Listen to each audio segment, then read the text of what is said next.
उधर लखनऊ में अखिलेश यादव ने एक बड़ा ऐलान किया है। अहम खबर इस वक्त आपको बता दें, समाजवादी सबला सुरक्षा वाहिनी बनाएगी सपा, खातून सिक्योरिटी के मुद्दे उठाएगी नई वाहिनी, नारी शक्ति को समर्पित होगी नई वाहिनी। तो अखिलेश यादव ने ये बड़ा ऐलान किया है। यहाँ पर आधी आबादी के लिए सबला सुरक्षा वाहिनी बनाने की बात यहाँ पर अखिलेश यादव की तरफ से कही गई है। तो बड़ी और अहम खबर इस वक्त आपको बता रहे हैं, समाजवादी पार्टी की तरफ से ये बड़ा ऐलान सामने आया है और समाजवादी सबला सुरक्षा वाहिनी अब बनाई जाएगी और अखिलेश यादव ने इस बात का ऐलान कर दिया है।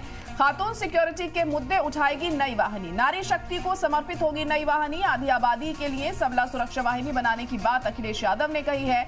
लगातार महिलाओं को लेकर जिस तरह से अपराध बढ़ रहे हैं, क्राइम ग्राफ लगातार बढ़ता चला जा रहा है और उसी के मद्देनजर अब अखिलेश यादव ने ये अहम कदम यहाँ पर उठाया है और ये वाहिनी बनाने की बात कही है, जिसमें महिलाओं की सुरक्षा को निश्चित किया जाएगा, महिलाओं को हिफाजत दी जाएगी ताकि किसी तरह की कोई दिक्कत उन्हें पेश ना आए। समाजवादी सबला सुरक्षा वाहिनी बनाने की बात अखिलेश यादव की तरफ से यहां कही गई है।